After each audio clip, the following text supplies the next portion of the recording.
बच्चों, टेट्रापोडा में अभी तक हमने बात की उभयचर के बारे में। अब हम दूसरी क्लास की बात करते हैं, क्लास रेप्टिलिया, जिसके अंदर सरीसृप आते हैं। सरीसृप उन जंतुओं को कहा जाता है जिनमें लोकोमोशन रेंग कर या सरक कर होता हो, तो उन्हें सरीसृप नाम दिया जाता है। सरीसृप को हम इंग्लिश में रेप्टाइल कहते हैं। रेप्टाइल जो शब्द है ये रैप्टर शब्द से आया है, और रैप्टर शब्द का मतलब होता है क्रीपिंग या crawling mode of locomotion. Evolution में हमने पढ़ा है कि जो मीसोजोइक एरा है उसे एज ऑफ रेप्टाइल्स कहा जाता है। रेप्टाइल्स की स्टडी को हर्पीटोलॉजी नाम दिया जाता है। तो एक बार जरा देखते हैं, तो ये जो रेप्टाइल्स हैं इनके अध्ययन की शाखा को हमने क्या कहा? हर्पीटोलॉजी कहा। फिर आप देखें तो उभयचर सबसे पहले जल से निकल करके स्थल पर आए थे, पर ये पूरी तरह जल से मुक्त नहीं हुए थे। अभी भी इनमें जनन जल में ही हो रहा था, जबकि सरीसृप पहली बार पूरी तरह जल से मुक्त हुए, पूरी तरह स्थल पर आ गए। इनमें जनन और जीवन के सारी क्रियाएं केवल स्थल पर ही होती हैं, तो इसलिए हम कहते हैं कि ये प्रथम सफलतम स्थलीय प्राणी रहे। और इनमें लोकोमोशन कैसे होता है? तो ये रेंग कर या सरक कर लोकोमोशन होता है इनमें। यहां पर अगर हम इनके शरीर के बारे में बात करें तो शरीर को 4 भागों में विभाजित किया जाता है: सिर, ग्रीवा, धड़ और पूंछ। तो शरीर में 4 भाग हेड, नेक, ट्रंक और टेल पाए जाते हैं। अब यहां पर शरीर के बाद शरीर के आवरण को देखते हैं। शरीर के आवरण को अगर आप देखें तो शरीर या तो शल्कों से आवृत होता है, शरीर या तो शल्कों से आवृत होगा, जैसे कि यहां स्नेक में अगर आप देखें, या फिर क्या होता है कि यहां पर बोनी प्लेट्स पाई जाती हैं या स्क्यूट्स पाए जाते हैं। तो शरीर पर आवरण किसका होता है? स्केल्स होंगी, बोनी प्लेट होंगी, या फिर स्क्यूट्स यहां पर पाए जाते हैं। तो स्केल या स्क्यूट का बना हुआ एक्सोस्केलेटन मौजूद होता है। जब भी हमने किसी सरीसृप को देखा है या रेप्टाइल को देखा है तो उसकी स्किन हमें हमेशा बहुत ड्राई सी यानी कि सूखी सी दिखी है, हमें काफी ज्यादा हार्ड जैसी स्किन लगी है। तो यहां पर देखें स्किन कैसी होगी? ड्राई है। श्रृंगीय यानी कि कॉर्निफाइड है। कॉर्निफाइड का मतलब हुआ कि स्किन में केराटिन मौजूद होता है। केराटिन प्रोटीन है जो हमारी त्वचा के बाहरी आवरण में पाया जाता है और यह त्वचा को जल रोधी बनाता है। खुरदुरी यानी कि ये काफी रफ होगी। ग्रंथि विहीन यानी कि त्वचा पर ग्रंथियां नहीं पाई जाती हैं। और जैसा हमने कहा कि त्वचा पर बाहर की ओर कोशिकाओं में प्रोटीन पाई जाती है, जिसका नाम क्या है? केराटिन। तो बाहर की ओर केराटिन प्रोटीन मौजूद होगी। तो त्वचा में याद क्या रखना है? स्केल्स या स्क्यूट पाए जाते हैं। त्वचा कैसी होती है? तो ये ड्राई है, कॉर्निफाइड है यानी कि श्रृंगी है, ये केराटिनाइज्ड है, इसमें केराटिन पाया जाता है। ग्लैंड्स एब्सेंट होती हैं यहां पर। त्वचा के बाद हम अगर देखें तो स्नेक और लिजर्ड जैसे एनिमल्स में क्या होता है कि जो इनकी त्वचा का आवरण है ये आवरण को समय समय पर त्याग देते हैं या छोड़ देते हैं। तो ये अपनी शल्क को त्वची केंचुल के रूप में छोड़ देते हैं। काफी कुछ ऐसी ही प्रोसेस या एक डायसेस की प्रोसेस हमने इंसेक्ट्स के बारे में भी बात की थी कि ये अपने बाह्य कंकाल को समय समय पर छोड़ देते हैं। तो वही चीज यहां पर पाई जाती है। आगे अगर मैं देखूं तो इनमें लोकोमोशन के लिए क्या पाया जाएगा? तो यहां पर 2 जोड़ी पैर पाए जाएंगे। आप देखें, एक जोड़ी पैर आगे की ओर और एक जोड़ी पैर यहां पीछे की ओर मौजूद होंगे। तो 2 जोड़ी पैर पाए जाते हैं। भाई टेट्रापोडा में ही आते हैं ना, तो पैरों के नंबर कितना हो जाएगा? 4। ये जो पैर हैं इनमें 5 अंगुलियां पाई जाती हैं, ठीक, यानी कि डिजिट्स का नंबर कितना होगा? 5। आप जरा गिने, 1 2, 3, 4, 5। तो यहां पर 5 अंगुलियां पाई जाती हैं और इन अंगुलियों पर अंदर की ओर मुड़े हुए नेल्स पाए जाते हैं। तो अंदर की ओर मुड़े हुए नेल्स यहां पर पाए जाते हैं। पर ध्यान दें, अगर हम बात करते हैं स्नेक्स की, तो स्नेक्स के अंदर लिम्स नहीं पाए जाते। तो स्नेक्स को छोड़कर बाकी में क्या होता है कि यहां पर 2 जोड़ी पैर पाए जाएंगे। पैरों पर 5 अंगुलियां मौजूद होंगी और अंगुलियों के सिरे पर हम देखें तो वहां पर नेल्स पाए जाएंगे जो अंदर की ओर मुड़े होंगे। यहां पर जो आहार नाल है, आप देखें, यह आहार नाल है जो कि मुख से शुरू होती है। आहार नाल आगे ईसोफेगस या ग्रसिका, आमाशय हो गया, फिर उसके बाद आंत्र हो गई और ये क्लोएका में ओपन होती है। क्लोएका बाहर की तरफ क्लोइकल अपर्चर के द्वारा ओपन हो जाती है। तो यहां पर आहार नाल पूर्ण होगी, ये बात तो है ही, और आहार नाल खुलती है अवस्कर या क्लोएका में। तो आहार नाल खुली किसमें? क्लोएका या अवस्कर में खुलती है। यहां पर अगर आप दांत देखेंगे तो दांत एक्रोडोंट हैं। मैंने अभी आपको बताया था, जब अगर जॉ बोन पर ऊपर की तरफ दांत लगे हों तो एक्रोडोंट। थीकोडोंट, थीकोडोंट का मतलब होता है कि अगर दांत बोनी सॉकेट में लगे हों, बोन के सॉकेट में मौजूद हों, तो ऐसे दांतों को थीकोडोंट कहा जाता है। तथा प्लूरोडोंट होते हैं।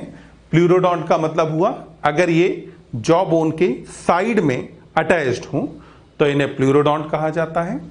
तो दांत यहां पर एक्रोडोंट, थीकोडोंट, प्लूरोडोंट तीनों प्रकार के हो सकते हैं। अब यहां दांतों के बाद हम बात करते हैं श्वसन और परिसंचरण की। अगर आप श्वसन को देखें तो यहां पर जो श्वसन है ये किसके द्वारा होता है? फेफड़ों के द्वारा, यानी कि लंग्स के द्वारा होगा। परिसंचरण की बात करते हैं तो हृदय में 3 कक्ष पाए जाते हैं, यानी हृदय में 2 आलिंद पाए जाएंगे और 1 निलय यहां पर पाया जाएगा। पर जब आप बात करते हैं मगरमच्छ या क्रोकोडाइल्स की, तो क्रोकोडाइल्स में हृदय में 4 कक्ष पाए जाते हैं। तो क्रोकोडाइल के केस में क्या होता है कि यहां पर कितने कक्ष पाए जाएंगे? 4। आप देखें, अगर आप नॉर्मली रेप्टाइल के हार्ट में बात करें तो ये बेटा वेंट्रिकल है और यहां पर वेंट्रिकल में आप देखें ये ऐसे करके हैं। तो अगर यहां पर एक ही चैम्बर मौजूद है तो ऊपर की तरफ 2 एट्रिया हो गए, जबकि यहां पर आप देखें आपको एक वेंट्रिकल ये दिख रहा है, एक वेंट्रिकल ये मौजूद है, एक एट्रिया ये है और एक एट्रिया ये मौजूद है। तो इसका मतलब हुआ कि यहां चैम्बर कितने? 4, जबकि यहां कितने चैम्बर पाए जाएंगे? 3। तो सामान्यतः सरीसृपों के हृदय में 3 चैम्बर पाए जाते हैं, पर क्रोकोडाइल्स के हृदय में 4 चैम्बर मौजूद होते हैं। यहां पर एक और पॉइंट याद रख लेंगे कि हृदय में बायां और दायां दोनों धमनी चाप उपस्थित होते हैं। राइट और लेफ्ट एओर्टिक आर्च पाई जाती है। अपने हृदय में आपने पढ़ा है कि वेंट्रिकल से जो एओर्टा निकलता है वो ऐसे करके घूमता है ना, एक आर्च के फॉर्म में। वो जो संरचना बनती है उसको कहा जाता है एओर्टिक आर्च। तो यहां पर दायां और बायां दोनों ही एओर्टिक आर्च पाई जाती हैं। यहां पर साइनस वेनोसस कम विकसित है। साइनस वेनोसस कम विकसित है। मैंने आपको कहा था कि शरीर से जो ब्लड है वो साइनस वेनोसस में आता है और साइनस वेनोसस इसे एट्रिया में पहुंचा देता है। तथा ट्रंकस आर्टेरियोसस, ट्रंकस आर्टेरियोसस में ब्लड पहुंचता है वेंट्रिकल से, तो ट्रंकस आर्टेरियोसस यहां पर अनुपस्थित है। आरबीसी ओवल है और ये केंद्रक युक्त होती है। तो आरबीसी कैसी रहेगी? ओवल होगी और न्यूक्लिएटेड होगी, यानी अभी आरबीसी में केंद्रक पाया जाएगा। अब इसके बाद बात आती है उत्सर्जन की। तो उत्सर्जन के लिए यहां पर मेटानेफ्रिक किडनी पाई जाती है और उत्सर्जी उत्पाद यूरिक अम्ल होता है। सरीसृपों को क्योंकि जल संरक्षण की आवश्यकता है और यूरिक अम्ल के उत्सर्जन में जल की हानि कम से कम होती है, इसीलिए यहां पर उत्सर्जी उत्पाद क्या हो जाएगा? यूरिक अम्ल। और जल संरक्षण करने के लिए यहां पर मेटानेफ्रिक वृक्क पाए जाते हैं। तो मेटानेफ्रिक वृक्क ऐसे वृक्क को कहा जाता है जिसमें बोमैन संपुट तथा हेनले का पाश दोनों ही भाग पूरी तरह विकसित हों। तो यहां दोनों भाग पूरी तरह विकसित हैं, इसीलिए मेटानेफ्रिक वृक्क कहा जाता है। अब यहां पर अगर हम इनके स्कल को देखें तो इनका जो स्कल है ये कैसा रहेगा, तो मोनोकंडाइलिक होता है। स्कल मोनोकंडाइलिक है। बताओ, हम पहले बात कर चुके हैं इस बारे में। मोनोकंडाइलिक का मतलब होता है कि एक ऑसिपिटल कंडाइल पाई जाएगी। तो ऑसिपिटल कंडाइल की संख्या कितनी, एक।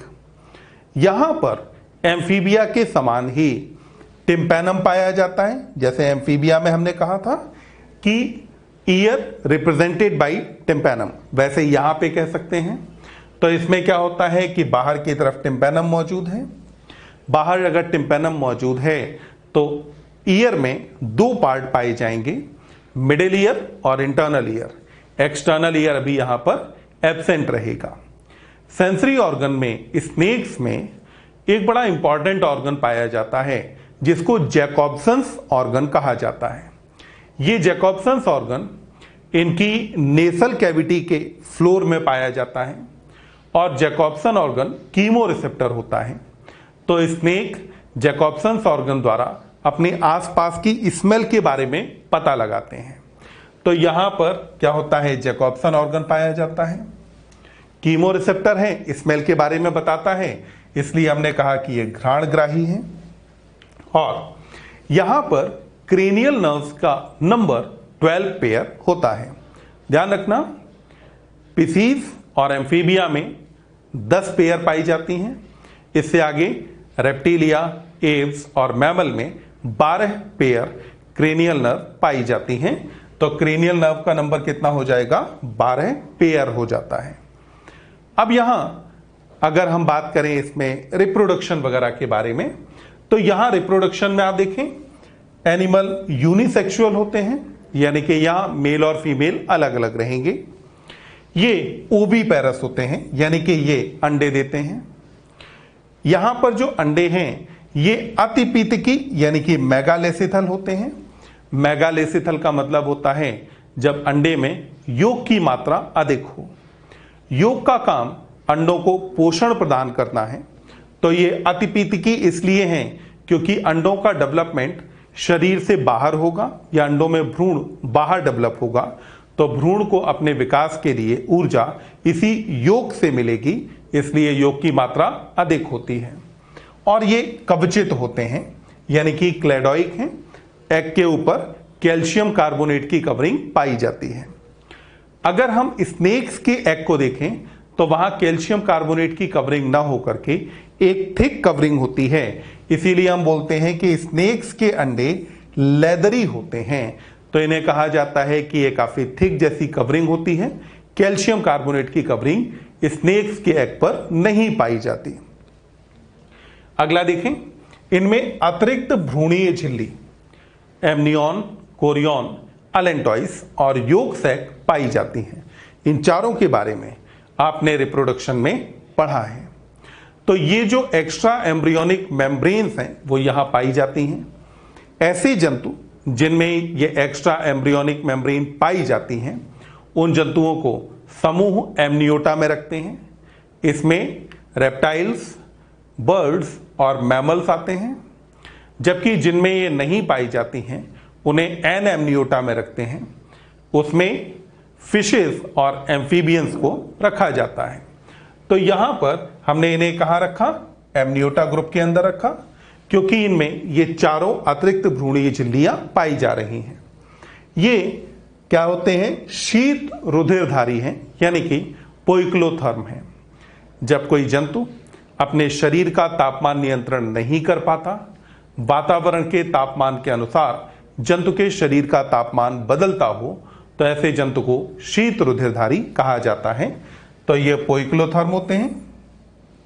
इनमें डेवलपमेंट अगर आप देखेंगे तो ये डायरेक्ट होता है। डायरेक्ट डेवलपमेंट का मतलब हुआ कोई लार्वा नहीं बनेगा। और इनमें पेरेंटल केयर भी पाई जाती है, यानी कि पैतृक रक्षण इनके अंदर पाया जाता है। आगे अगर मैं एग्जाम्पल्स में देखूं तो रेप्टिलिया के एग्जाम्पल्स में आप देखें, सबसे पहले हम यहां ले सकते हैं जैसे कि टेस्टुडो या टॉर्टॉइस को ले लें, और इधर कीलोन या टर्टल को हम ले लें। एनसीईआरटी वाला डायग्राम कौन सा है? ये कीलोन या टर्टल का डायग्राम एनसीईआरटी का है। आप कीलोन के पैरों पर ध्यान दें। यहां पैरों पर अगर आप देखें और यहां आप देखें, यहां पर आपको अंगुलियों जैसी संरचनाएं दिखेंगी, जबकि यहां पर आपको फिन जैसा दिखाई देगा। ये इस बात को बताता है कि ये जंतु जल में पाया जाता है, जबकि ये जंतु कहां पर पाया जाएगा? तो जमीन पर पाया जाता है। मतलब टेस्टुडो या टॉर्टॉइस टेरेस्ट्रियल या स्थलीय है, जबकि कीलोन या टर्टल जो है ये एक्वेटिक होता है, मैरीन वाटर के अंदर पाया जाता है। अगले एग्जाम्पल में आप देखें, कैमेलियन आप ले लीजिए, इसको ट्री लिजर्ड कहा जाता है। कैमेलियन का डायग्राम एनसीईआरटी में दिया है। फिर अगला कैलोट्स यानी कि गार्डन लिजर्ड आप ले सकते हैं, गिरगिट कहा जाता है इसे। और हेमीडेक्टाइलस या घर में पाई जाने वाली छिपकली या वॉल लिजर्ड को आप ले सकते हैं। तो लिजर्ड्स में कैमेलियन ट्री लिजर्ड, कैलोट्स गिरगिट हो गया, और फिर यहां पर हेमीडेक्टाइलस वॉल लिजर्ड हो जाती है, यह घर में पाई जाने वाली छिपकली है। अगर आप क्रोकोडाइल्स के बारे में बात करें, क्रोकोडिलियन फैमिली के बारे में बात करें, तो वहां पर आप यहां क्रोकोडाइलस यानी कि क्रोकोडाइल, ये वापस से एनसीईआरटी का डायग्राम है। आप यहां पर एलिगेटर को ले सकते हैं, और आप यहां पर गैबियलिस या घड़ियाल ले सकते हैं।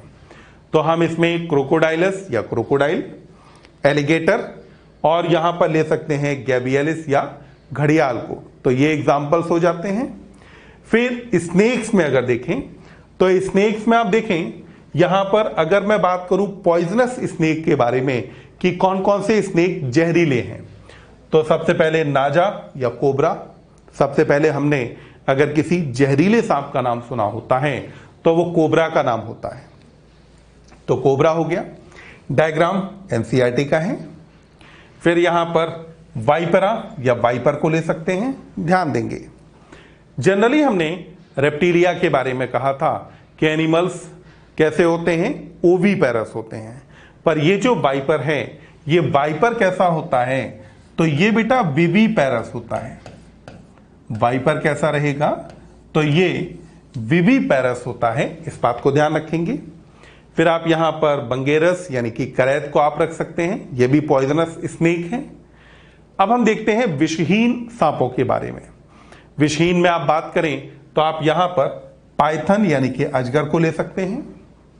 पाइथन के बाद आप इरेक्स या दुमुही को ले सकते हैं। और फिर यह आ जाता है टाइस, जिसको रेड स्नेक या धामन भी कहा जाता है। ये स्नेक कैसे हो जाते हैं? नॉन पॉइजनस स्नेक हैं, जिनके अंदर विष नहीं होता। तो ये सारे एग्जाम्पल थे क्लास रेप्टिलिया के। बच्चों, अब हम पढ़ेंगे क्लास एवीज के बारे में, जिसके अंदर पक्षी आते हैं।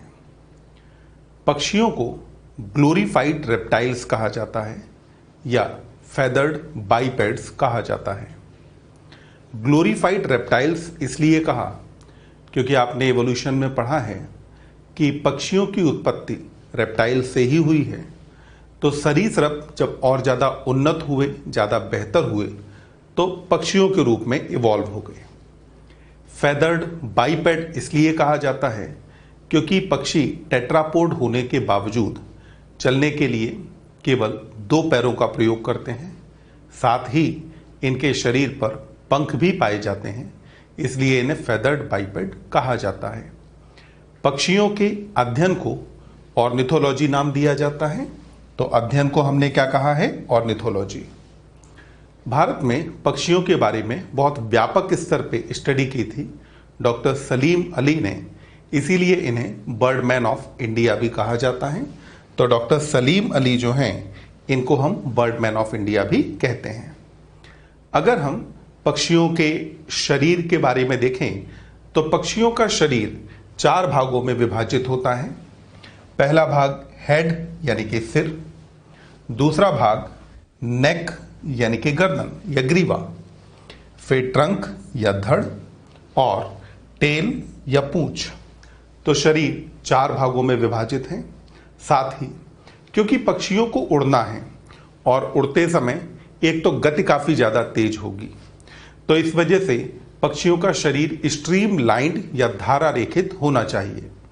धारा रेखित शरीर ऐसे शरीर को कहा जाता है जो कि कम से कम ऑब्स्ट्रक्शन क्रिएट करे या जिसके लिए रेजिस्टेंस कम से कम हो। तो शरीर इनका स्ट्रीमलाइंड होता है। तो बॉडी यहां पर कैसी रहेगी? धारा रेखित या स्ट्रीमलाइंड होगी। पक्षियों में लगभग सभी पक्षियों के शरीर का तापमान 102 डिग्री फ़ारेनहाइट के आसपास रहता है, हमारी तुलना में ज़्यादा होता है। और पक्षी जब अलग अलग वातावरण में होते हैं तब भी इनके शरीर का तापमान इतना ही बना रहता है। तो हम ये कह सकते हैं कि पक्षी अपने शरीर के तापमान का नियंत्रण कर सकते हैं। इसीलिए हम कहते हैं कि पक्षी समतापी होते हैं, या हम इन्हें क्या कहते हैं? होमियोथर्मल कहते हैं। होमियो मतलब समान और थर्मल यानी कि तापमान। तो जब जंतु अपने शरीर के तापमान को नियंत्रित कर पाए तो ऐसे जंतुओं को होमियोथर्मल कहा जाता है। अगर हम पक्षियों के शरीर को देखें तो इनका शरीर पंखों से ढका होता है या फेदर से कवर्ड होता है, और इन पक्षियों में से ज़्यादातर में उड़ने की क्षमता पाई जाती है। कुछ एक फ्लाइटलेस बर्ड्स को अगर हम छोड़ दें तो फ्लाइटलेस बर्ड में जैसे आप ऑस्ट्रिच या शुतुरमुर्ग ले सकते हैं, ड्रोमेइयस या एमो को शामिल कर सकते हैं। तो पक्षियों के शरीर पर एक तो फेदर्स पाए जाते हैं, दूसरी बात है कि ज़्यादातर इनमें से जो हैं ये उड़ सकते हैं, पर कुछ के अंदर उड़ने की क्षमता नहीं होती, जैसे कि हमने यहाँ पर शुतुरमुर्ग या ऑस्ट्रिच के बारे में बात की है। अगला अगर हम देखते हैं तो यहाँ पर पक्षी के शरीर में हमें दिखाई देता है कि पहली बात तो पर मौजूद होंगे, यानी कि फेदर्स यहाँ पाए जाएंगे। यहाँ पर हमने कहा कि गमन कैसा होता है, तो 2 पैरों से होता है, इसीलिए हमने शुरू में ही इनको बाइपेड नाम दिया था। इनमें जो बाह्य कंकाल या एक्सोस्केलेटन है ये किसके रूप में पाया जाता है? फेदर्स के रूप में पाया जाता है। फेदर्स यो तो पूरे शरीर को ढकते हैं, पर पिछले पैरों पर फेदर्स नहीं पाए जाते हैं। पक्षियों में आपने देखा होगा कि पिछले पैरों पर शल्क या स्केल्स मौजूद होते हैं। तो यहाँ पर जो पश्चपाद हैं वहाँ पर पाए जाएंगे शल्क। जैसे आप इस डायग्राम के अंदर देखें तो जो हाइंड लिम्ब है वहाँ पर शल्क पाए जाएंगे, जबकि बाकी बॉडी कवर्ड किससे होती है? फेदर से कवर्ड होगी। तो फेदर्स यहाँ पर बाह्य कंकाल बनाते हैं पक्षियों में। अब यहाँ बाह्य कंकाल के बाद फिर हम अगला अगर देखें तो इनकी त्वचा जो है इसको कहा जाता है कि ये ग्रंथि विहीन होती है, त्वचा पर ग्रंथियां नहीं पाई जाती, और ऐसी त्वचा को हम शुष्क कहते हैं, यानी कि ड्राई है। हमारी त्वचा पर ग्रंथियां मौजूद हैं, इसलिए हमारी त्वचा पे लगभग एक ऑयली कवरिंग मौजूद होती है। यहाँ से पसीना भी स्रावित होता है। अगर कोई ग्रंथि नहीं होती तो त्वचा शुष्क होती। तो यहाँ पर जो त्वचा है ये शुष्क होती है और ग्रंथि विहीन है, इसमें ग्रंथियां नहीं पाई जाती। पर पक्षियों में एक ग्रंथि पाई जाती है जो पूंछ के आधार पर या बेस पर स्थित होती है। बेस पर स्थित होती है इसका मतलब है कि मान लो अगर पक्षी की पूंछ यहां पर ऐसे करके हो, तो आप देखिए पूंछ का आधार वाला भाग कौन सा हुआ? ये। और ये जो आधार वाला भाग है यहां ग्रंथि पाई जाती है जिसको हम प्रीन ग्लैंड या यूरोपाइजियल ग्लैंड नाम देते हैं।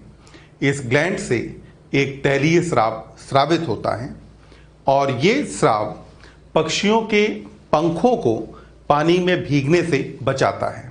आपने देखा होगा कि जब पक्षी आराम से बैठे होते हैं तो ये बार बार अपनी चोंच को टेल के बेस तक लेकर के जाते हैं और फिर अपने फेदर्स पर रब करते हैं। तो वो एक्चुअली ये जो ग्लैंड है यूरोपाइजियल ग्लैंड, इस ग्लैंड के सेक्रीशन को अपने पंखों पर लगा रहे होते हैं, जिससे इनके पंख वाटरप्रूफ बन जाते हैं। और उड़ते समय अगर पानी बरसता है तो पानी बरसने पर भी ये भीगते नहीं हैं, क्योंकि अगर पक्षी के पंख भीगेंगे तो उसका बॉडी वेट बढ़ जाएगा, और बॉडी वेट बढ़ने पर उड़ना संभव नहीं होगा। तो तो उसको रोकने के लिए ग्लैंड पाई जाती है। तो त्वचा में ग्लैंड नहीं पाई जाती हैं, केवल कौन सी ग्लैंड मौजूद हैं? तो हमने कहा कि यहां पर यूरोपाइजियल ग्लैंड या प्रीन ग्लैंड यहां पर पाई जाती है। अगला अगर देखें तो पक्षियों में अगली चीज आ जाती है कि हाइंड लिम्ब, तो हमने बात कर ली कि हाइंड लिम्ब पर स्केल्स मौजूद होते हैं। अगर हम फोर लिम्ब को देखें तो फोर लिम्ब किसके अंदर मॉडिफाई हो जाते हैं? तो ये फोर लिम्ब बेटा मॉडिफाई होते हैं पंखों में। ये जो पंख आपको दिख रहे हैं, इन पंखों के रूप में पक्षियों के फोर लिम्ब या अग्रपाद रूपांतरित हो जाते हैं। पश्चपादों को अगर हम देखें तो जो पश्चपाद हैं, इनमें अगर आप अंगुलियां गिने तो आप देखिए 1, 2, 3 और 4, आपको 4 अंगुलियां यहां पर दिखती हैं। तो पश्चपाद पर अंगुलियां कितनी पाई जाती हैं? 4। और ये जो पश्चपाद हैं, इनके अंतिम सिरे पर यहां पर आपको क्लॉ दिखाई देंगे। तो यहां पर आपको क्लॉ या नखर दिख रहे होते हैं। तो पश्चपाद पर स्केल्स पाए जाते हैं। पश्चपाद में 4-4 अंगुलियां पाई जाती हैं और अंगुलियों के अंत पर यहां पर क्लॉ मौजूद होते हैं। पश्चपाद के बाद हम देखें कि इनके पश्चपाद किस किस काम में आते हैं, कौन कौन से काम करते हैं। तो अगर हम इनके फंक्शंस को देखते हैं तो फंक्शंस में आप देखें तो पहला काम क्या हो जाएगा? सिटिंग, यानी कि किसी भी जगह पर बैठना। तो ये पश्चपाद का काम है। अगला काम पर्चिंग। पर्चिंग का मतलब होता है कि पक्षी बिजली के तारों पर, रस्सी पर किसी जगह पर बैठ जाते हैं और उसको पकड़ लेते हैं। और मजे की बात है कि पक्षी इसी अवस्था में सो भी सकते हैं। तो ये जो एक्टिविटी है इसको पर्चिंग कहा जाता है। तो ये भी पश्चपादों की वजह से ही है। पश्चपाद का अगला काम आप देखें वॉकिंग, यानी कि कहीं भी चलना, दौड़ना। और पश्चपाद स्विमिंग के भी काम आते हैं। जब अगर आप जलीय पक्षियों के बारे में बात करते हैं तो वहां तो स्विमिंग होगी। तो स्विमिंग के काम यहां कौन आ रहा होगा? तो ये भी पश्चपाद ही काम करेंगे, जैसे हमने अपने आसपास बतखों के अंदर देखा है। अब यहां तो हुआ कि पश्चपाद के काम क्या हुए। पश्चपाद के काम के बाद अब हम आ जाते हैं शरीर के अंदर। शरीर में अगर हम विभिन्न तंत्रों को देखें तो पहले शुरुआत करेंगे हम पाचन तंत्र से। पाचन तंत्र को आप देखें तो ये एक पक्षी की आहार नाल है। आप देखें यहां पर ये पहले माउथ है, यह आगे जाकर के ओपन हुआ ईसोफेगस में। ईसोफेगस के बाद यहां एक संरचना आ गई क्रॉप, और क्रॉप के बाद एक संरचना आ गई गिजर्ड। मैंने क्रॉप और गिजर्ड पर स्पेशल मार्क इसलिए लगाया क्योंकि ये संरचनाएं आपको यहीं पर देखने को मिलती हैं। हालांकि क्रॉप और गिजर्ड इसके अलावा आपको कीटों या इंसेक्ट में भी देखने को मिलते हैं। क्रॉप का काम होता है फूड का स्टोरेज। तो पक्षी अपना खाना बहुत जल्दी जल्दी खाते हैं, तो खाना स्टोर किया जाता है क्रॉप में। और गिजर्ड में इस फूड का मैस्टिकेशन होता है, या इस फूड को छोटे भागों में तोड़ा जाता है। पक्षियों के क्रॉप में एक और विशेषता होती है, मेल और फीमेल दोनों ही पक्षी के क्रॉप से एक दुग्ध जैसा पदार्थ स्रावित होता है जिसको पिजन मिल्क कहा जाता है। तो ये जो पिजन मिल्क है ये क्रॉप द्वारा स्रावित होता है। और मैंने कहा कि मेल और फीमेल दोनों में, यानी कि दोनों लिंगों में ये पाया जाता है। पक्षी में हम जानते हैं कि मुंह में दांत तो होंगे नहीं। पक्षी में आगे क्या पाई जाती है? चोंच। तो यहां पर चोंच पाई जाती है और दांत यहां पर नहीं पाए जाते या दांत अनुपस्थित होते हैं।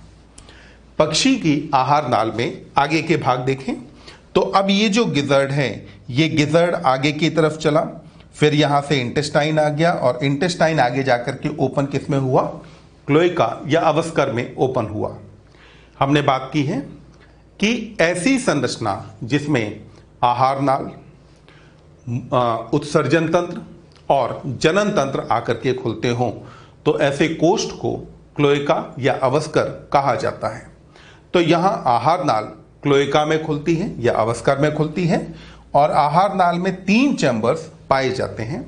तो इनकी आहार नाल में चैम्बर्स कितने पाए जाएंगे? तो 3 चैम्बर्स आहार नाल के अंदर मौजूद होते हैं। विशेषता हम याद रखेंगे, क्रॉप और गिजर्ड यहां पर पाए जाते हैं। तो क्रॉप और गिजर्ड में क्रॉप का काम क्या था? भोजन का संग्रह, जबकि गिजर्ड का काम था भोजन को पीसना या इसको छोटे छोटे भागों में तोड़ना।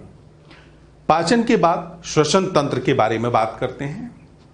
पक्षियों में श्वसन फेफड़ों द्वारा होता है, क्योंकि पक्षी स्थलीय प्राणी हैं, हवा में भले उड़ते हैं पर हैं तो स्थलीय प्राणी ही, और स्थलीय प्राणियों में श्वसन के लिए फेफड़े पाए जाते हैं। जैसे हम अपने फेफड़ों के लिए कहते हैं कि ये स्पंजी हैं, इसी प्रकार पक्षियों के फेफड़े भी स्पंजी होते हैं। और न केवल पक्षियों के फेफड़े स्पंजी होते हैं, बल्कि साथ ही साथ आप देखें तो पक्षियों के फेफड़ों में एक और विशेष बात पाई जाती है कि फेफड़ों से जुड़े हुए एयर सैक पाए जाते हैं। आप यहां डायग्राम में देखें, ये पक्षी के लंग्स या फेफड़े हैं। फेफड़ों के आगे और पीछे की ओर अगर आप देखें, यानी कि अगर आप यहां पर देखें तो ये, और इधर देखते हैं तो ये जो संरचना है, इनको एयर सैक कहा जाता है। और एयर सैक श्वसन में सहायता करते हैं, या हम कहते हैं कि एयर सैक सप्लीमेंट करते हैं ब्रीदिंग को। ध्यान देंगे, सप्लीमेंट करना या सहायता करने का मतलब खुद काम करने लगना नहीं होता। अगर आप खुद वही काम करने लगे तो फिर आप सहायता नहीं कर रहे हैं, काम कोई और कर रहा है, आप बस उसकी कुछ सपोर्ट कर रहे हैं, काम करने में मदद कर रहे हैं, तो उसे सहायता कहा जाता है। इस हिसाब से हम याद रखेंगे कि जो एयर सैक हैं उन पर गैसियस एक्सचेंज नहीं होता। जितना भी गैसों का विनिमय होना है वह केवल फेफड़ों पर ही होगा। एयर सैक का काम सिर्फ इतना होता है कि ये फेफड़ों तक आसानी से एयर को पहुंचा देते हैं। तो यहां पर आप देखें तो ये बर्ड के लंग्स हैं, और यहां पर लंग्स के आसपास आपको एयर सैक दिखाई देते हैं। तो यहां पर आप देखो, ये एयर सैक है, ये एयर सैक है, ये एयर सैक है। तो इस तरीके से यहां पर एयर सैक पाए जाते हैं। तो पक्षियों में श्वसन किसके द्वारा हुआ? लंग्स के द्वारा। और श्वसन में सहायक कौन होता है? Air sac. पर अगर पूछा जाए गैसीय विनिमय कहां होगा, तो हमेशा आपका आंसर लंग्स ही होगा। हमारे अंदर ध्वनि उत्पादन के लिए लैरिंक्स पाया जाता है। पक्षियों के अंदर इसी काम के लिए एक अंग सिरिंक्स पाया जाता है।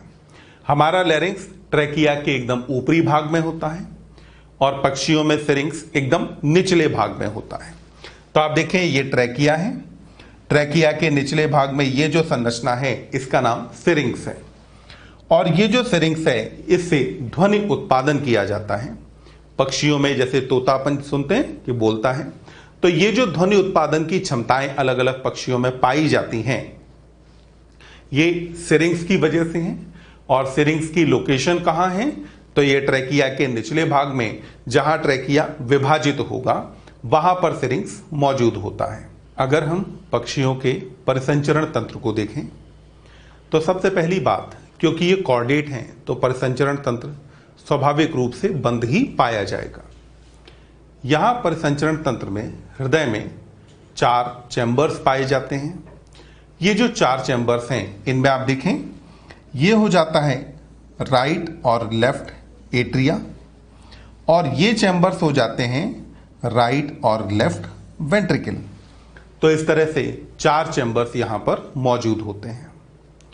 पक्षियों के हृदय में एक और विशेष बात कि यहां पर दायां धमनी चाप या राइट एयोर्टिक आर्च पाई जाती है। मैमल्स में, यानी कि हमारे अंदर, लेफ्ट एयोर्टिक आर्च पाई जाती है। दोनों को याद कैसे रखना है, तो वो तरीका देखें। जब आप इंग्लिश में मैमल लिखते हैं तो लास्ट अल्फाबेट एल आता है, और मैमल्स में एयोर्टिक आर्च कौन सी होती है? लेफ्ट। जब आप इंग्लिश में बर्ड लिखते हैं तो लास्ट अल्फाबेट डी आता है। डी मतलब डेक्स्ट्रो या दायां। तो बर्ड में कौन सी एयोर्टिक आर्च होती है? राइट। और मैमल्स में एयोर्टिक आर्च कौन सी रहेगी? लेफ्ट एयोर्टिक आर्च पाई जाती है। तो यहां पर क्या होगा कि हृदय 4 वेश्मीय यानी कि 4 चैम्बर्स पाए जाएंगे। यहां पर दायां धमनी चाप उपस्थित होता है। एक और बात, यहां दोहरा परिसंचरण के बारे में कहा है। तो आपने बॉडी फ्लूइड एंड सर्कुलेशन में पढ़ा है कि जैसे ही हार्ट में 4 चैम्बर्स होते हैं तो डबल सर्कुलेशन हो जाता है या दोहरा परिसंचरण हो जाता है। डबल सर्कुलेशन का अर्थ होता है जब बॉडी में किसी एक पार्ट से शुरू कर वापस वहीं तक आने के लिए अगर ब्लड को हार्ट से होकर के 2 बार गुजरना पड़े तो ऐसा सर्कुलेशन डबल सर्कुलेशन कहा जाता है। तो यहां डबल सर्कुलेशन होगा। इसमें अगर हम बात करें कि पोर्टल सिस्टम कौन सा होगा, तो इसके अंदर हिपैटिक पोर्टल सिस्टम पाया जाता है। आप देखें रीनल पोर्टल सिस्टम जो पाया जा रहा था वो उभयचर तक था। उभयचर के आगे फिर रीनल पोर्टल सिस्टम रेप्टिलिया में डीजनरेट हो गया, यहां पर लगभग अनुपस्थित होता है, तो रीनल पोर्टल सिस्टम नहीं होगा, हालांकि हिपैटिक पोर्टल सिस्टम यहां पर पाया जाएगा। अगला आप देखते हैं इनके अंतःकंकाल के बारे में।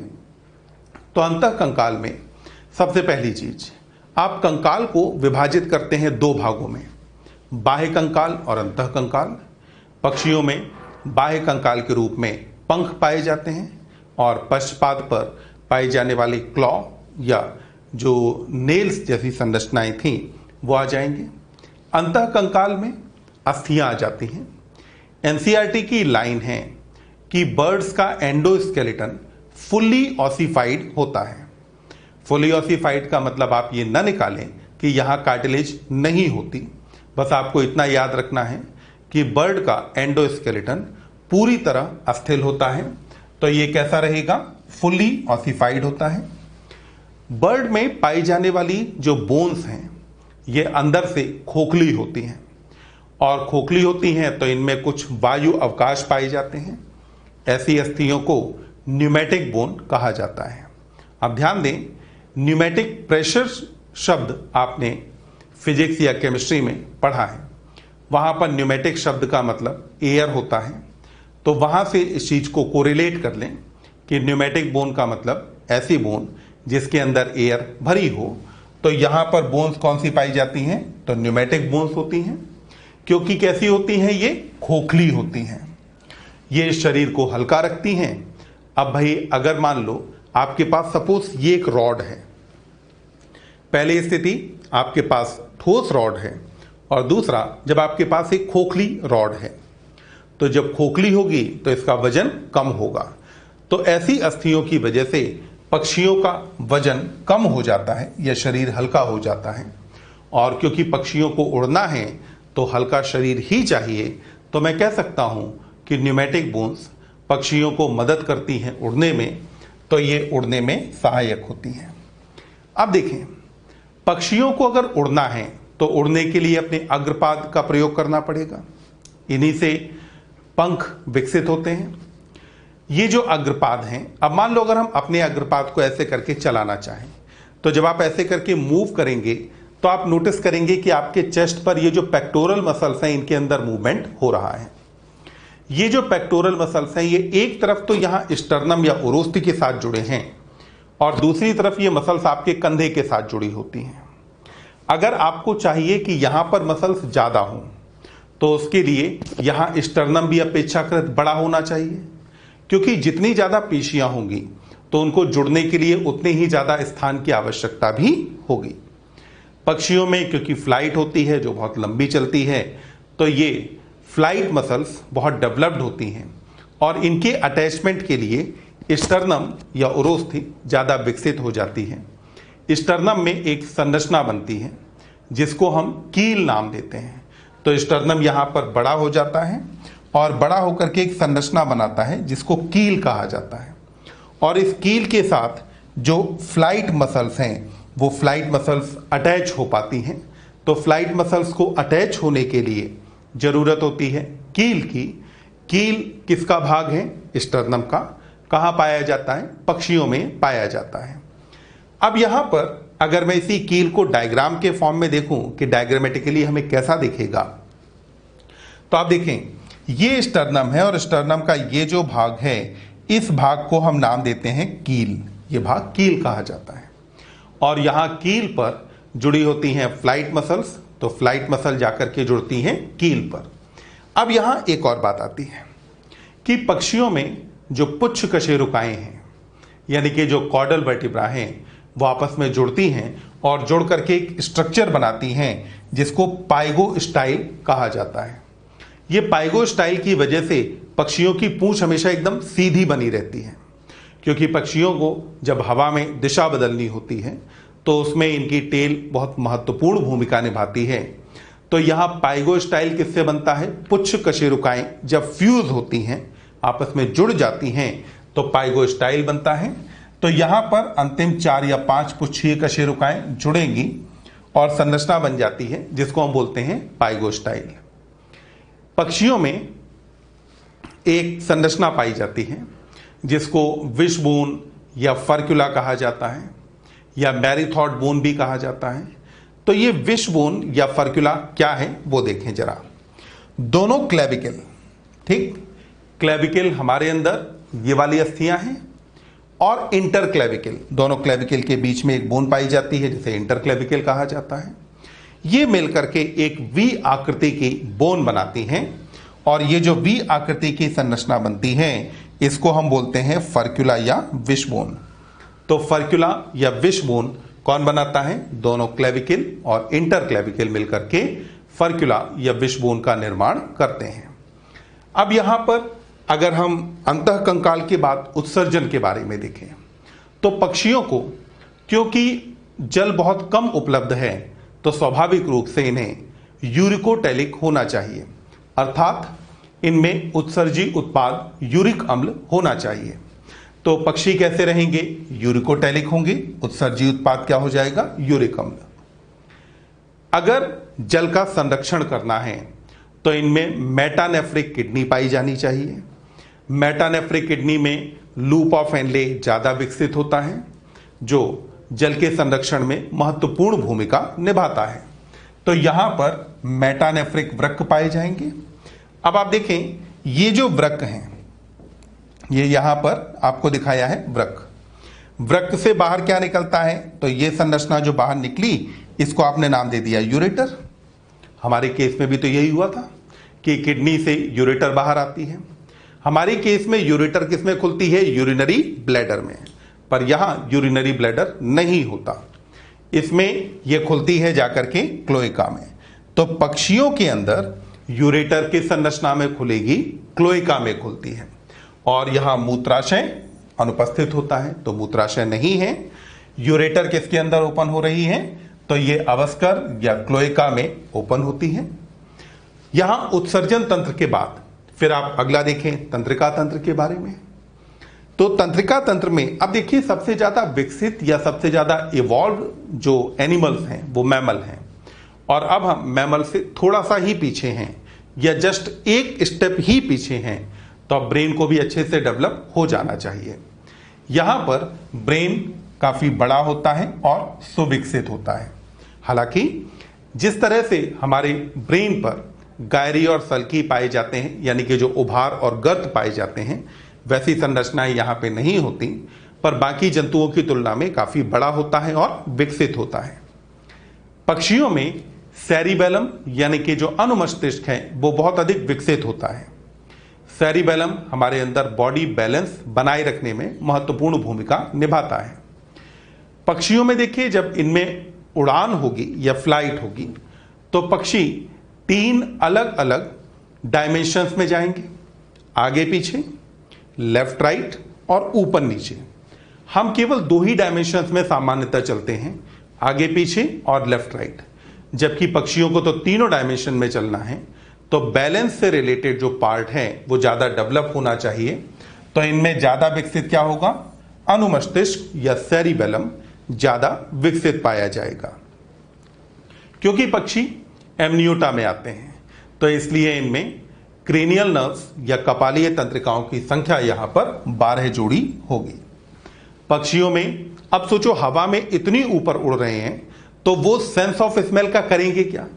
हवा में मान लो इतनी ऊपर अगर उड़ रहे हैं तो वहां आसपास किसी चीज की स्मेल तो आएगी नहीं। तो पक्षियों में जो सेंस ऑर्गन्स हैं उनमें से सेंस ऑफ ऑल्फेक्शन या जो घ्राण संवेदी अंग हैं वो बहुत कम विकसित होते हैं। तो यहां पर ऑल्फैक्टरी ऑर्गन काफी कम डेवलप पाए जाते हैं पक्षियों में। पक्षी ज्यादातर इंफॉर्मेशंस को रिसीव करने के लिए अपने नेत्रों पर निर्भर करते हैं। पक्षियों के नेत्र में एक कंघे के समान संरचना पाई जाती है जिसका नाम पैक्टेन होता है। तो यहां नेत्रों में एक कंघे के समान संरचना पैक्टेन पाई जाती है। और ये नेत्रगोलक को पोषण प्रदान करने में सहायता करती है, नेत्रगोलक में रक्त आपूर्ति को बढ़ा देती है। ये पैक्टिन लगभग सभी पक्षियों में पाया जाता है। इसका एक्सेप्शन हो जाता है यहां पर कीवी। एक्सेप्शन में कौन होगा? कीवी के अंदर ये नहीं पाया जाता है। और ये पैक्टिन के कारण जब आई बॉल को नरिशमेंट मिलता है तो अब आईज ज्यादा बेहतर काम कर पाती हैं और इस वजह से बर्ड्स में पहला तो तीक्ष्ण दृष्टि यानी कि एक्यूट विजन। एक्यूट विजन का मतलब है कि अगर एक पक्षी अगर यहां से 1 किलोमीटर ऊपर भी उड़ रहा हो तो वो इस पेन को भी साफ साफ देख सकता है। इसको हम बोलते हैं एक्यूट विजन। या अगर ये पेन जैसे जैसे मूव करेगा तो लगातार उसकी आईज इस पे लॉक ही बनी रहेंगी, एक्यूट विजन है। और टेलीस्कोपिक विजन या दूरदर्शी दृष्टि कहें तो जैसे हम टेलीस्कोप यूज करते हैं दूर की चीजें देखने के लिए, तो उसी तरीके से पक्षी काफी दूर की चीजें देख पाते हैं। तो यहां पर जो तीक्ष्ण और दूरदर्शी दृष्टि है वो किसके कारण होती है? पैक्टिन के कारण होगी। यहां पर जो पैक्टिन है ये नेत्रगोलक में तरल के दाब को नियंत्रित करता है। तो नेत्रगोलक में तरल भरा होता है। आपने अपने अंदर पढ़ा है कि एक्वस ह्यूमर और विट्रियस ह्यूमर पाए जाते हैं, वैसे यहां पर तरल पाए जाते हैं। तो इन तरल के दाब को नियंत्रित करना इसका काम है। पक्षियों के नेत्रों में यहां पर निमेशक पटल या निक्टिडेटिंग मेम्ब्रेन पाई जाती है और यहां पर जो दृष्टि है ये मोनोक्यूलर होती है। मोनोक्यूलर का मतलब है कि एक आंख अलग चीज देखे और दूसरी आंख अलग चीज देख रही हो, तो ऐसे विजन को हम बोलते हैं मोनोक्यूलर। हमारे अंदर जो होता है इसको बाइनोक्यूलर विजन कहा जाता है, क्योंकि हम अपनी दोनों आंखों से एक ही ऑब्जेक्ट को देख रहे होते हैं। तो पक्षियों के नेत्र के बाद हम जरा अगले संवेदी अंग यानी कि पक्षियों के कर्ण के बारे में बात करते हैं। यहां कर्ण में आंतरिक, मध्य और बाह्य तीनों भाग पाए जाएंगे, पर कर्ण पटह या ईयर पिन्ना नहीं पाया जाएगा। हमारे बाह्य कर्ण में ईयर पिन्ना है, उसके अंदर की तरफ एक कैनाल मौजूद है जिसको हम एक्सटर्नल ऑडिटरी कैनाल कहते हैं। तो कैनाल तो यहां पाई जाएगी पर ईयर पिन्ना नहीं पाया जाता। तो यहां पर बाह्य कर्ण तो उपस्थित है पर कर्ण पिन्ना अनुपस्थित है। बाह्य कर्ण है इसका मतलब है कैनाल तो है पर यहां ईयर पिन्ना नहीं पाया जाता। इनमें मध्य कर्ण में केवल एक कर्ण अस्थिका पाई जाती है जिसे कॉल्यूमेला या स्टेप्स कहा जाता है। हमारे अंदर 3 कर्ण अस्थिकाएं पाई जाती हैं, यहां पर केवल एक ही कर्ण अस्थिका पाई जाती है। इनमें जो सुनने के लिए रेस्पॉन्सिबल पार्ट यानी कि कॉक्लिया है वो भी बहुत ज्यादा डेवलप नहीं होता, लगभग सीधा सा होता है, जबकि हमारे अंदर कॉक्लिया स्पाइरली कॉइल्ड होता है। तो यहां स्पाइरली कॉइल्ड ना होकर के ये लगभग सीधा रहेगा। तो मैंने कहा कि ये अकुंडलित कॉक्लिया पाया जाएगा यहां। अब इनमें संवेदी अंगों के बाद हम बात करते हैं जनन के बारे में। अगर हम जनन में देखें तो स्वाभाविक रूप से लैंगिक जनन पाया जाना चाहिए और यहां सेक्सेस सेपरेट होने चाहिए। यानी कि एनिमल्स कैसे हो जाएंगे यहां पर, तो हम कहेंगे कि हेट्रोफ्रोडाइट होंगे, ठीक, मेल अलग और फीमेल यहां पर अलग हो जाएंगे। न केवल सेक्सेस सेपरेट हैं बल्कि यहां सेक्सुअल डाइमॉर्फिज्म भी पाई जाती है। यानी आप मेल और फीमेल को बाहर से देख करके पहचान सकते हैं। कैसे, उसको जरा हम इस डायग्राम में देखते हैं। यहां आप देखें तो ये हमने पी फाउल के डायग्राम लिए हैं, ठीक। मैं यहां पिकॉक शब्द का प्रयोग नहीं करूंगा क्योंकि कायदे से 2 होते हैं, मेल को पिकॉक कहा जाता है और फीमेल को पी हेन नाम दिया जाता है। यहां पर इनमें से ये तो पिकॉक हैं जो मेल हैं और ये पी हेन है जो फीमेल हैं।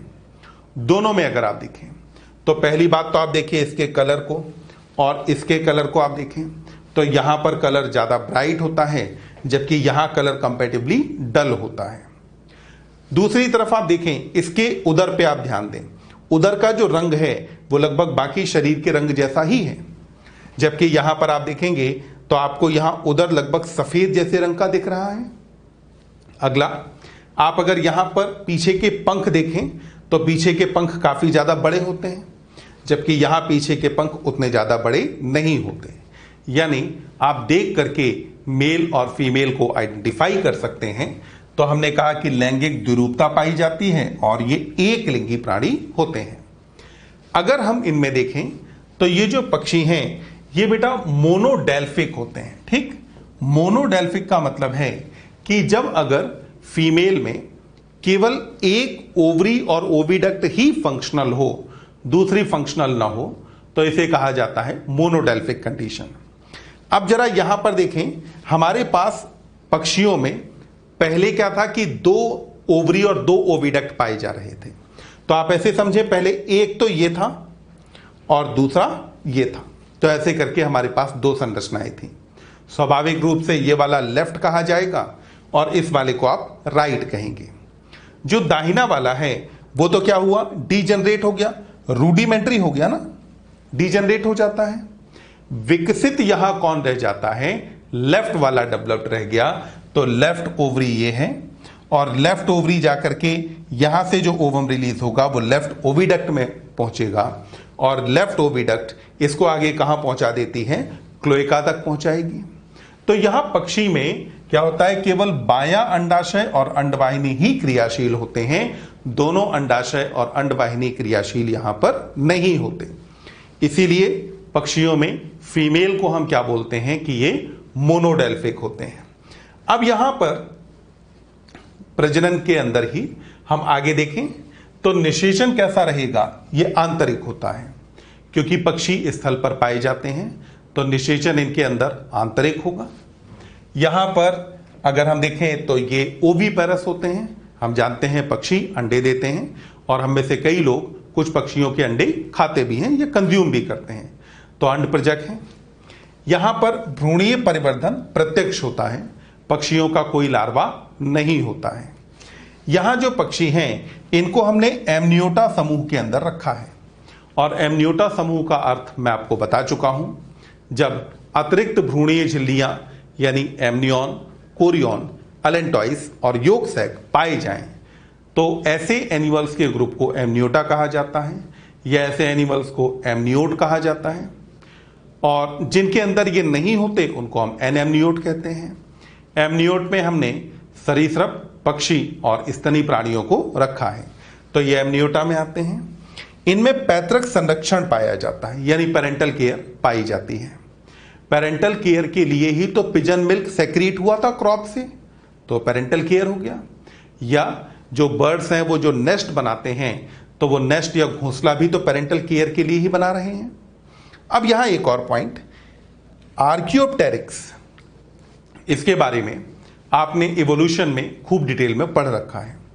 आर्कियोप्टेरिक्स विलुप्त कड़ी है किसके बीच, सरीसृप और पक्षियों के बीच। तो सरीसृप और पक्षियों के बीच विलुप्त कड़ी कौन है, आर्कियोप्टेरिक्स, क्योंकि इसमें सरीसृप के लक्षण भी पाए जाते हैं और पक्षियों के लक्षण भी पाए जाते हैं। अब यहां कुछ और उदाहरण हम देखेंगे। उदाहरण में आप देखें तो पहला मैं यहां पर ले सकता हूं कॉर्वस यानी कि क्रो यानी कौवा, और दूसरा कोलंबा यानी कि पिजन इसमें लिया जा सकता है। तो ये जो कॉर्वस या क्रो है और कोलंबा या पिजन जो है ये आ जाते हैं उड़ने वाले बर्ड्स में। अगला हम अगर देखें तो यहां पर सिटेकुला या पैरट आ जाता है उड़ने वाले बर्ड्स में, और पैवो या पिकॉक आ जाता है उड़ने वाले बर्ड्स में। फिर यहां पर आगे आप देखें नियोफ्रॉन या वल्चर आ जाता है। यहां पर स्ट्रूथियो जो है ये नाम किसका है, ऑस्ट्रिच का। ऑस्ट्रिच 2 प्रकार के, पहला जो अफ्रीकन ऑस्ट्रिच है उसका नाम तो स्ट्रूथियो होता है, जबकि अमेरिकन ऑस्ट्रिच का नाम रिया होता है। अमेरिकन ऑस्ट्रिच का नाम क्या होता है, रिया, जबकि वहीं अफ्रीकन ऑस्ट्रिच का नाम क्या होता है, स्ट्रूथियो। फिर अगले एग्जाम्पल्स में आप देखें तो यहां पर एप्टेनोडाइट्स यानी कि पेंगुइन को लिया जा सकता है, एक्वेटिक बर्ड है। फिर आप यहां पर ले सकते हैं हेलेना या हमिंग बर्ड को। ये जो हमिंग बर्ड है ये स्मॉलेस्ट बर्ड होती है, सबसे छोटी बर्ड है। आप यूडाइनेमस यानी कि कोयल को भी आप ले सकते हैं, ये भी फ्लाइंग बर्ड का एग्जाम्पल है। और कुछ बर्ड अगर आप देखें, ड्रोमेइयस नाम होता है ईमू का। ईमू मोनोगैमस है। मोनोगैमस का मतलब है कि एक कपल में मेल और फीमेल फिक्स होते हैं, ये चेंज नहीं होते।